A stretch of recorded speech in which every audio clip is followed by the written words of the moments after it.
తెలంగాణలో ఆర్టీసీ కార్మికుల సమ్మె రెండో రోజుకు చేరుకుంది. రాష్ట్ర వ్యాప్తంగా అన్ని డిపోల ఎదుట కార్మికులు మహాధర్నాలు నిర్వహిస్తున్నారు. ఆర్టీసీని ప్రభుత్వంలో విలీనం చేసి తమను ప్రభుత్వ ఉద్యోగులుగా గుర్తించాలి అని కార్మికులు డిమాండ్ చేస్తున్నారు.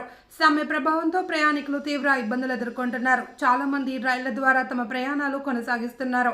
మరోవైపు ప్రయాణికులకు అసౌకర్యం కలగకుండా పోలీస్ బందోబస్తు మధ్య వికారాబాద్ ఆర్టీసీ డిపో నుండి అధికారులు ఇప్పటివరకు 14 బస్సులను ప్రైవేట్ డ్రైవర్లతో నడుపుతున్నారు.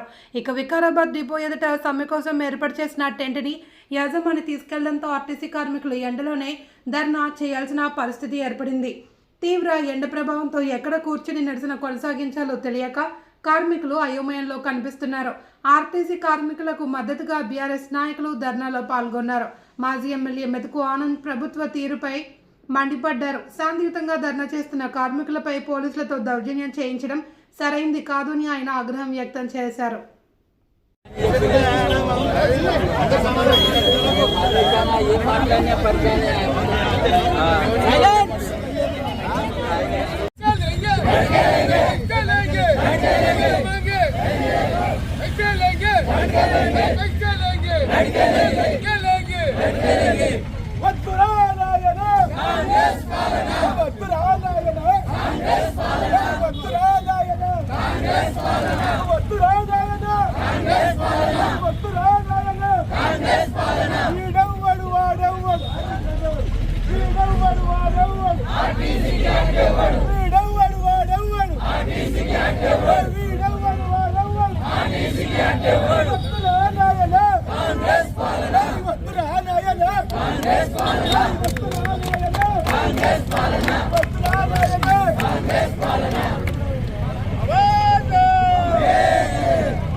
ఎండలో కూర్చుని పెడతాం కుండలు తెచ్చుకుంటే వాళ్ళు నిరసన వ్యక్తం చేస్తున్నారు అంతే.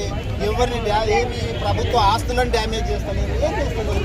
మీరు అక్కడ టెంట్ అలౌ చేస్తేనేమో ఆడ కూర్చుంటాము, ఆడ కాదంటే లోపల ఆడ కూర్చుంటాము. ఏమంటారు? అవునా కాదా? ప్రజాస్వామ్యయుతంగా శాంతియుతంగా నిరసన వ్యక్తం చేయకుండా వాళ్ళ గొంతులు నొక్కేస్తామంటే ఇదేం ప్రజాస్వామ్యం? మీరు మాట్లాడండి, నేను వద్దనట్లేదు. అది ఎట్లా కూర్చోవాలి పక్షాన తెలియజేస్తా ఉన్నాము. ఇప్పుడే మన వాళ్ళందరూ చెప్పినట్టు ఎంత దారుణం అంటే వీళ్ళు చెప్పుకునేదేమో ప్రజాపాలన అని చెప్తారు. ప్రజలు శాంతియుతంగా నిరసన వ్యక్తం చేసుకుంటామంటే కూడా వాళ్ళు పైసలు పెట్టి తెచ్చుకున్నటువంటి టెంట్ను కూడా వీకేసిందంటే ఇది ప్రజాపాలన ఎట్లయితే రేవంత్ రెడ్డి గారు చెప్పాలి. వీళ్ళు ఆర్టీసీ వాళ్ళంటే ఖాళీ కార్మికులే కాదు, ప్రతి ఒక్కరిని ఒక స్థానం నుంచి ఇంకో స్థానానికి మన పిల్లలు చదువుకోవాలన్నా కావాల్సిన వాళ్ళు ఆర్టీసీ వాళ్ళే. మనము ఉద్యోగాలకు పోవాలన్నా కావలసిన వాళ్ళు ఆర్టీసీ వాళ్ళే. నిరుద్యోగులు పోయి పెన్షన్ తెచ్చుకోవాలా, ఇంకేడికన్నా పోలీస్ స్టేషన్ పోవాలా, లేకపోతే హాస్పిటల్ పోవాలా, ఇంకేడికన్నా పోవాలంటే వీళ్ళన్నిటికీ కూడా కర్త కర్మ క్రియలంతా ఆర్టీసీ వాళ్ళు. గాళ్ళతోటి పెట్టుకుంటే రేవంత్ రెడ్డి గారు ఉద్ధరిస్తాడని చెప్పి ఏమన్నా అర్థం చేసుకోవాలా. వాళ్ళు ఏమడుగుతున్నారు చెప్పు? కేసీఆర్ గారి హయాం లోపల చట్టబద్ధత కల్పించినటువంటి క్యాబినెట్ ఆమోదించి గవర్నర్ సంతకమయ్యి జీవో ఇచ్చిండ్రు. ఏమి? ఆర్టీసీని గవర్నమెంట్ లోపల ప్రభుత్వం లోపల విలీనం చేస్తున్నామని జీవో ఇచ్చిండ్రు. అరే జీవోను ఇంప్లిమెంట్ చేయవా బాబు అంటే మేమే చేసేటోళ్ళం, కానీ ఎలక్షన్ కోడ్ వచ్చినందుకు అది ఆగిపోయింది. నిజంగా చెప్పాలంటే ఎప్పుడో ఇంప్లిమెంట్ అవుతుండే. ఇక వీళ్ళు వచ్చి దాన్ని 2.5 సంవత్సరాలు అయితే మొత్తం వండి పెట్టిన దాన్ని వీళ్ళకు వడ్డించడానికి కూడా ఇంత ఇబ్బంది అయితే ఎట్లా చెప్పు? కాంగ్రెస్ పార్టీ వాళ్ళు ఆలోచన చేయాలా. ఆయన ఉద్దేశం ఏంది?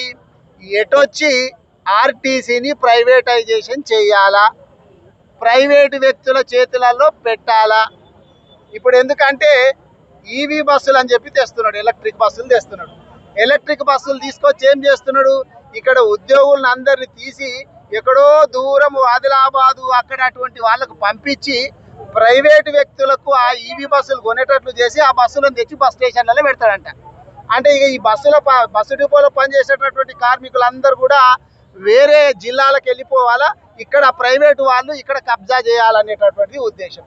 కాబట్టి నేను నేను డిమాండ్ చేసేది ఏంటంటే ఈవీ బస్సులకు మేము వ్యతిరేకం కాదు, ఈవీ బస్సులు తీసుకొని రండి, కానీ అవి ప్రైవేట్ వాళ్ళకి ఇచ్చుడు ఎందుకు?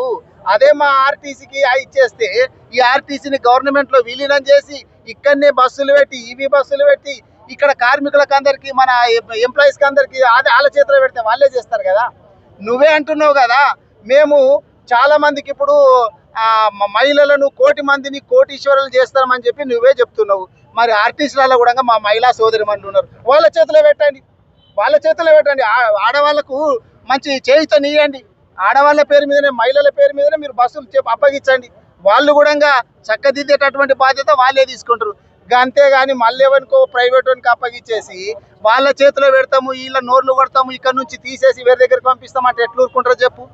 మీరు ఇప్పుడు మహాలక్ష్మి పథకం కింద నెలకు 400 కోట్లు రావాలి, రిలీజ్ చేస్తున్నారా మీరు? దాదాపు 3000 పైచీలకు బాకీ పడ్డది. మరి అవి ఎవడు కట్టాలా? ఎట్లా నెట్టుకు రావాలా?